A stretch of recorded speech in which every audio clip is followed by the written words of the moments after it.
దర్శకుడు లోకేష్ కనకరాజ్ దర్శకత్వంలో icon star Allu Arjun ఒక సినిమాలో నటించబోతూ ఉన్నారు. అయితే ఆ సినిమాకు సంబంధించినటువంటి కథ ఒక నావల్ ఆధారంగా తెరకెక్కబోతోంది అనేటువంటి వార్తలు వస్తున్నాయి. ఇంతకీ ఏ నావెల్ ఆధారంగా లోకేష్ కనకరాజ్ ఐకాన్ స్టార్ అల్లు అర్జున్ కాంబినేషన్లో రాబోతున్నటువంటి సినిమా కథ ఉండబోతుంది అనేది మనం పూర్తి స్థాయిలో విశ్లేషణ చేసుకుందాం. ప్రస్తుతం మనతో పాటున్నారు ప్రముఖ సినీ రాజకీయ విశ్లేషకులు, ప్రముఖ సీనియర్ జర్నలిస్ట్ దుర్గావడ్లమణి గారు. వారితో మాట్లాడదాం. నమస్తే అండి. లోకేష్ కనకరాజ్ అలాగే అల్లు అర్జున్ కాంబినేషన్లో ఒక సినిమా తెరకెక్కబోతోంది.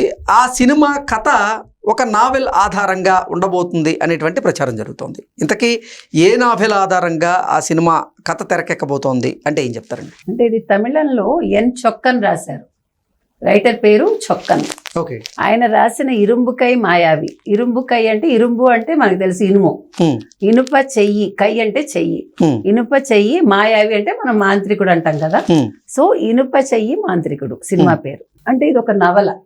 మనకి నవలలు సినిమాగా తెరకెక్కడం కొత్త కాదు. అవును. తెలుగులో చెప్పాలంటే రామానాయుడు గారు చాలా తీశారు, తర్వాత విజయ నిర్మల గారు మీనా నవల తీశారు, ఇంకా చాలా మీరు అసలు ఎన్ని సినిమాలో ఏమంటారు, సెక్రటరీ, మీనా, జీవన తరంగాలు, డాక్టర్ చక్రవర్తి, ఇంక ఇలా చెప్పుకుంటూ పోతే మీకు చాలా సినిమాలు ఉన్నాయి. పాత తరం హీరోలు నవలల ఆధారంగా కొన్ని కథలను అయితే తెరకెక్కించడం చూసాం మనం.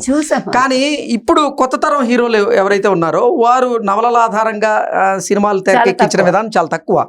ఇప్పుడు అల్లు అర్జున్ మొదటిసారిగా తన సినీ ప్రస్థానంలో ఒక నవల ఆధారంగా తెరకెక్కబోతున్నటువంటి ఒక కథలో ఆయన ప్రధాన పాత్రలో నటించబోతూ ఉన్నారు. ఎలా చూడాలంటారండి? బాగుంది. అంటే ఇప్పుడు మన నవలల నుంచి సినిమాలు వస్తాయి, కథల నుంచి సినిమాలు వస్తాయి. కాబట్టి ఇప్పుడు నవలను తీసుకుంటున్నాడు ఆయన. అంటే ఈ నవల ప్రత్యేకత ఏంటి అని మీరు అడగచ్చు. ఒక వ్యక్తి యాక్సిడెంట్లో చెయ్యి పోగొట్టుకుంటాడు. అప్పుడు అతనికి ఒక బలమైన ఇనప చెయ్యిని పెడతారు. ఆ ఇనప చెయ్యితో అతను చేసిన సాహసాలు అన్నమాట. ఓకే. అది మేబీ అంటే ఇది కొంచెం ఫ్యాంటసీ కూడా ఉండొచ్చు, మనకు తెలియదు. ఓకే. సో వెయిట్ చేసి చూడాలి మనం. అంటే లోకేష్ కనకరాజు ఇప్పటి వరకు తీసినటువంటి సినిమాల్లో ఒకసారి కనుక మనం గమనిస్తే ఆయన సామాజిక కోణంలో, అలాగే డ్రగ్స్ నిర్మూలన విషయంలో, అలాగే యాక్షన్ ఫిల్మ్స్ ఎక్కువగా తీస్తూ ఉంటాడు. ఇప్పుడు ఇదేంటి నిజంగా ఫ్యాంటసీ తరహాలో సాగేటువంటి కథగా దీన్ని చూడాలంటారా మనం? అంటే ఫ్యాంటసీ ఉండొచ్చు, యాక్షన్ ఉంటుంది, యాక్షన్ థ్రిల్లర్ ఉంటుంది, అన్ని మిక్స్ అండ్ మ్యాచ్ ఉంటాయని నాకు అనిపిస్తుంది. అంటే ఆ పేరుని బట్టి మనం ఆధారంగా అయితే ఖచ్చితంగా అలాగే ఆ లైన్ తీసుకోవాల్సి ఉంటుంది. Yes, exactly. తర్వాత ఇంకోటి ఏంటంటే, ముందు అసలు అతను ఆమీర్ ఖాన్ అనుకున్నాడు, సూర్య అని అనుకున్నట్ట. తర్వాత ఇప్పుడు అల్లు అర్జున్ దగ్గరికి ఇది వచ్చింది. అయితే అల్లు అర్జున్ కి ఒక ప్లస్ పాయింట్ ఏంటంటే, అతను సౌత్ లో అన్ని లాంగ్వేజెస్ లోనూ అతనికి ఫ్యాన్స్ ఉన్నారు. ముఖ్యంగా మలయాళం, సౌతే కాదు, నార్త్ కాదు. అంటే నేను అనేది ఓవరాల్ గా ఉన్నారు. అంటే సౌత్ ఇంకా ఎక్కువ బలంగా ఉన్నారు. ముఖ్యంగా అసలు మల్లూస్ అయితే అతన్ని మల్లు చేసుకుంటారు. మల్లు అర్జున్ అంటారు, అల్లు అర్జున్ అనరు వాళ్ళు. ఓకే. మల్లు అర్జున్ అంటారు వాళ్ళు. అంత పిచ్చి. నేను చూసాది, ఇప్పుడు కాదు. నేను అంటే పుష్ప తర్వాత ఇటు బీహారీలు అల్లు అర్జున్ ఓన్ చేసుకుంటున్నారు. అసలు ముఖ్యంగా ఆ సిగ్నేచర్ అది ఏదైతే ఉందో అది మొత్తం ప్రపంచవ్యాప్తంగా అది ఫేమస్ అయిపోయింది కదా. తర్వాత ఇప్పుడు ఈ రప్పరప్ప అనేది రాజకీయంగా కూడా ఫేమస్ అయిపోయింది. అంటే కొన్ని పాజిటివ్ నెగిటివ్ అయితే కొన్ని నెగిటివ్ కంటే ఎక్కువ అయిపోతాయి ఆ రకంగా. కాబట్టి ఇరుంబుకై మాయావి, ఎనప చెయ్యి మాంత్రికుడు ఏదైతే ఉందో, లోకేష్ కనకరాజు, అల్లు అర్జున్ మార్కెట్ చూశాక కదా తీసుకుంటారు. ఇప్పుడు సూర్యకి పెద్దగా మార్కెట్ లేదు, సరే అమీర్ ఖాన్ చెప్పక్కర్లేదు. అంటే కొన్ని స్వయంకృత అపరాధాలు, అమీర్ ఖాన్ విషయంలో స్వయంకృత అపరాధం. కాబట్టి ఇవాళ మనం ఇరుంబుకై మాయావికి అల్లు అర్జున్ తీసుకోవటంలో లోకేష్ కనకరాజు చాలా దూరంగా ఆలోచించుంటాడు, దూరదృష్టితోటి. అంటే మార్కెట్ చాలా బాగుంది, అన్ని లాంగ్వేజెస్ లో హిట్ అవుతుంది, ఈవెన్ హిందీలో కూడా భయంకరంగా హిట్ అవుతుందని ఆలోచించుంటాడు. కథల విషయంలో, కథల ఎంపిక విషయంలో అల్లు అర్జున్ గారు చాలా జాగ్రత్త తీసుకుంటూ ఉంటారు. నిజంగా పుష్ప అయితేనేమి, అలాగే పుష్ప 2 అయితేనేమి, ఇప్పుడు మీరు చెప్పబోతున్నటువంటి ఈ స్టోరీ అయితేనేమి కొంచెం భిన్నంగా ఉండబోతున్నాయి అనేది పేరు కూడా చూసారా మనకి చెప్పేటప్పుడు. ఇనుప చెయ్యి మాంత్రికుడు, ఇరుంబుకై మాయావి అన్నం.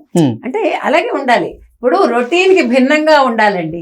హీరో అనే వాళ్ళు ఎలా ఉండాలంటే ఖచ్చితంగా అల్లు అర్జున్ లాగా డిఫరెంట్ గా చేయాలి. ఇప్పుడు అతనికి అరవింద్ గారి సపోర్ట్ ఉంది, తండ్రి సపోర్టు. ఉమ్, అరవింద్ కూడా చాలా తెలివైన వాడు కదా ఆయన. అదే విధంగా కొడుకు కూడా తెలివితేటలు బాగా ఎక్కువ ఉన్నాయి. సో వాళ్ళన్నీ ఆలోచించుకుని మంచి కథ అన్ని చూసుకుని, అంటే సినిమాలో అయినప్పటికీ అల్లు అర్జున్ లాంటి ఒక స్టార్ హీరోకి ఆ పాత్రలో చేయిని కోల్పోవడం, ఆ చేతి స్థానంలో ఇనుప చేయి రావడం, ఇవన్నీ అంటే ఆయన అభిమానులు తీసుకోగలరంటారా? ఎందుకు తీసుకోరు? పుష్పలో అతని క్యారెక్టర్ ఎట్లా ఉంది, ఉమ్, కొంచెం ఇట్లా మెడ ఇలా పెట్టి ఉమ్, దే యాక్సెప్టెడ్ కదా.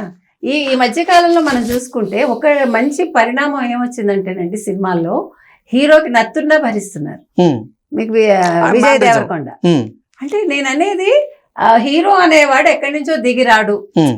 దేవలోకం నుంచి ఊడిపడ్డు. హీఈస్ ఆల్సో జస్ట్ లైక్ అంటే ఒక సాధారణ ఒక మనిషి. సినిమాను చూస్తున్న ప్రేక్షకుడు తన్ని హీరో తాను- తను తాను ఊహించుకుంటాడు. Exactly, Hmm. తను తాను ఐడెంటిఫై చేసుకుంటాడు. ఉమ్, సో అక్కడ సక్సెస్ ఉంది హీరో అనే అతనికి.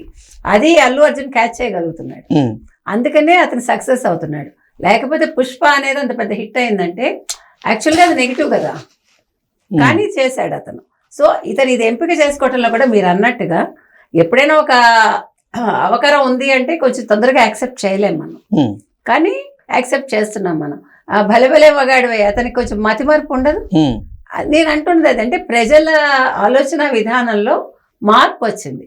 ప్రతిదీ మనకి తగ్గట్టుగానే మనం ఊహించుకుంటున్నాం. హీరో అన్నాడా హీఈస్ లైక్ మీ అమ్మయ్య అనే ఒక భావన వస్తుంది, ఉమ్. అప్పుడు మనం సినిమా చూస్తాం. సో అక్కడ అల్లు అర్జున్ సక్సెస్ అనేది ఉంది.